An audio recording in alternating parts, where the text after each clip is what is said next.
이걸 못 찍으면 평생 고통 속에 살게 될 게 분명하다. 평생 싸구려 감독이라고 멸시받고 괴로워하겠지. 안녕하세요, 멘탈천국입니다.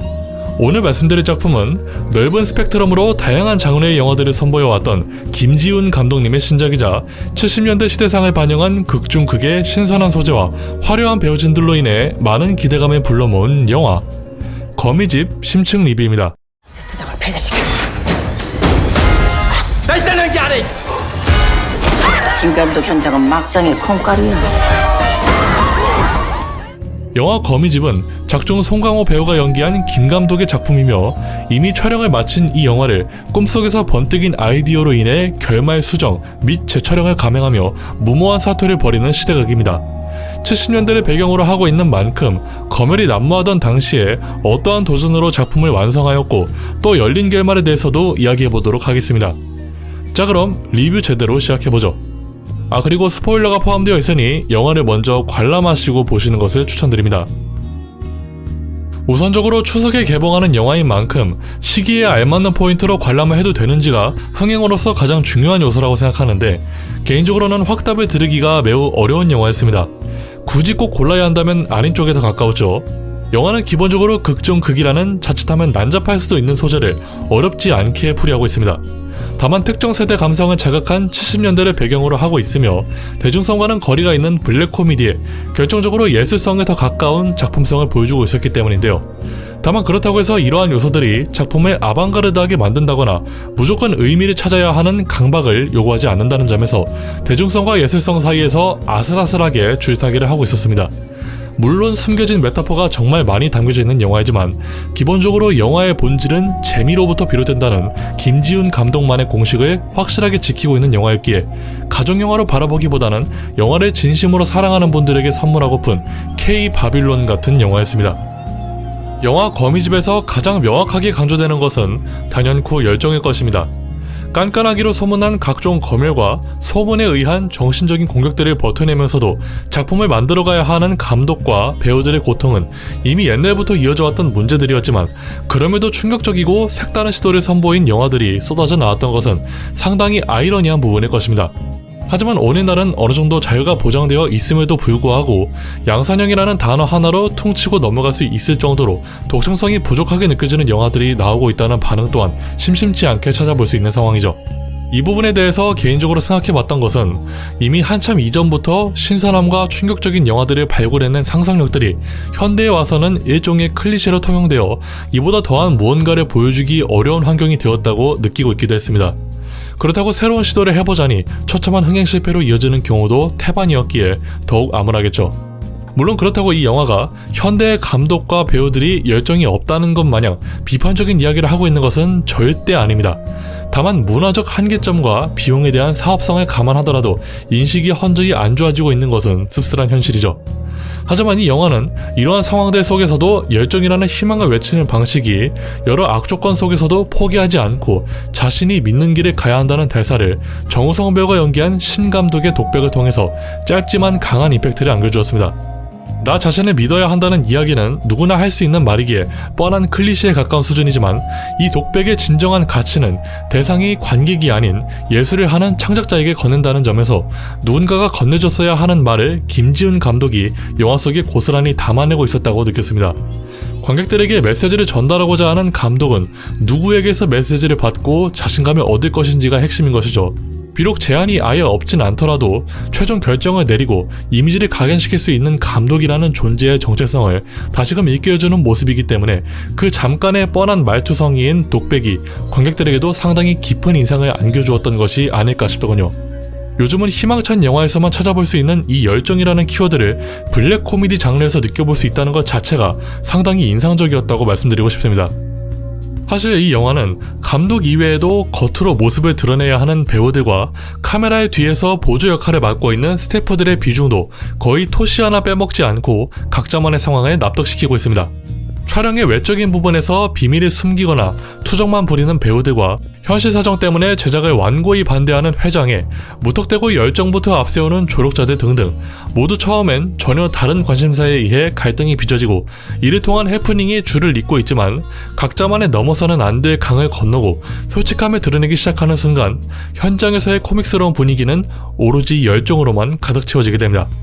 극중 극의 작품인 거미집은 모든 인물들이 무언가를 몰래 숨기며 의심하는 과정으로부터 시작되는 이야기지만 배우들과 스태프들도 마찬가지로 무언가를 숨기고 있었으며 김 감독도 마찬가지로 후반부의 반전을 통해 어떠한 비밀을 숨기고 있었다는 점에서 이미 이 영화의 주제를 그 누구보다 잘 이해할 준비가 되었다는 것을 암시하는 대목이기도 했습니다.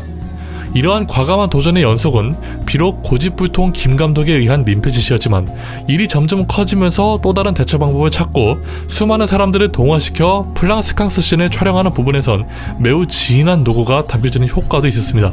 다만 여기서 또 흥미로웠던 것은 전여빈 배우의 신미도가 대신 배역을 맡아서 발연기를 하는 장면을 통해 수많은 대처 방법은 존재해도 그것이 정답이 아닐 수 있다는 예시를 보여주었고 그와 동시에 각자의 위치에서 할 수 있는 역할을 소화하고 화합을 이루는 것에 대한 중요성을 강조시키는 느낌도 받았습니다.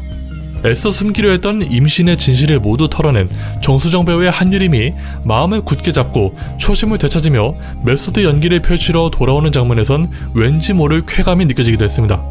즉 제가 하고자 하는 핵심적인 이야기는 관객들로 하여금 카메라의 뒷모습을 직접 눈으로 보고 듣고 경험함으로써 비하인드 이야기를 접하게 되면 촬영 과정에서의 노고를 통해 감수성을 자극할 수는 있을지언정 이것이 절대로 작품성이 낮은 것에 대한 면죄부가 되어서는 안 된다는 것까지 김 감독의 마지막 모습을 통해서 전달하고 있었다는 것입니다. 자칫 감독과 제작진 미화로 변질될 수 있는 상황 속에서도 열린 결말이라는 디테일을 확실하게 챙겨나간 것이 이 영화의 가장 큰 가치가 되지 않나 싶은 대목이 되기도 했다고 봅니다. 자, 그럼 엔딩 장면이자 영화의 전체를 관통하는 다양한 해석 여지의 끝판왕인 김 감독의 표정에 대해서 이야기해보도록 하겠습니다.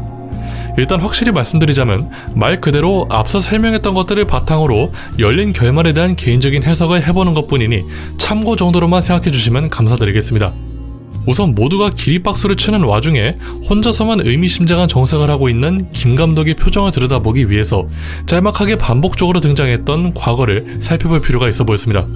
자신의 우상이었던 신 감독은 결말을 앞두고 무리하게 촬영을 진행시키다 화재에 휩쓸려 사망한 비운의 캐릭터입니다. 이때 신 감독을 진심으로 구하려 했었지만 잠시 고민하더니 급하게 신 감독의 사무실로 뛰어가 시나리오를 훔쳐 성공적인 히트작을 제작하게 되죠. 영화 초반부터 데뷔작이었던 그 훔친 시나리오가 자신이 쓴 것이라며 복장 터지게 호소했던 모습을 비롯해 거미집의 결말에 재촬영하면서 완고한 의지를 보여주었던 모습을 생각하면 상황에 맞게 잘 구성되어 있는 반전이었습니다. 근데 여기서 영화 초반부터 거미집에 출연하는 것도 아닌데 형사에 빙의했다며 세트장을 돌아다니고 무언가를 조사하는 인물이 등장하기에 후반부에서 어떠한 열쇠가 될 것이라 생각했지만 영화 촬영이 다 끝났으니 더 파헤쳐볼 이유가 없다며 유유히 떠나는 배우가 있었는데요. 형사 배우가 김 감독에게 뼈를 때리는 질문을 한 것은 오로지 신 감독의 화재 사건과 현재 촬영 중인 이 장면들이 연관이 있냐는 것 뿐이었지만 대답도 듣지 못하고 내쳐지는 신세로 막을 내리는데 제가 볼 땐 이 단순하게 치고 빠지는 질문이 똑같은 타이밍에 도둑질을 냈던 김 감독과 백 회장의 엇갈리는 희비교차를 보여주는 연장선으로 보이기도 했습니다. 김 감독은 시나리오를 훔쳐 명예를 얻고 백 회장은 금괴를 훔쳐 부를 얻었으니 서로에게 약점이 잡혀있기에 막무가내로 촬영을 진행한 김 감독에게 화를 냈지만 끝내 자기가 너무 흥분했던 것 같다며 방안을 찾으려 했던 것이 아닌가 싶습니다. 결론적으로 마지막 장면에서의 백 회장은 떼돈이 들어올 것을 직감하며 환호하지만 명예를 원했던 김 감독은 죄책감과 그로 인한 회의감에 사로잡혀 있던 표정이 아니었나 싶습니다. 왜냐하면 막바지의 하이라이트라 자부했던 플랑스캉스 씬에서의 롱테이커 촬영 단계에서 세트장에서 불을 지피는 것이 자신의 우상이었던 신 감독의 시도를 따라하는 것에 그쳤기 때문이라고 봤습니다. 결국 자신이 만든 히트작들은 모두 신 감독에 의해 흥행하게 되었다는 생각으로 인해 본인은 재능이 없다는 것을 직면하고 신 감독의 환영이 독백으로 응원해주는 장면조차 죽은 사람에 대한 개인적인 자가세뇌 혹은 정신승리였기 때문이 아닐까 싶더군요.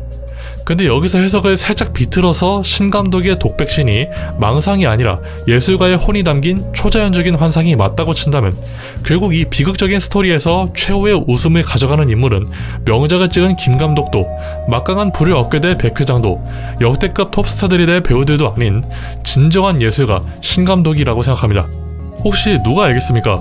김 감독의 꿈속에서 아른거렸던 새로운 결말들이 모두 신 감독이 영원히 자신의 시나리오를 증명해내고자 하는 수단으로 계속 보여준 것인지를 말이죠.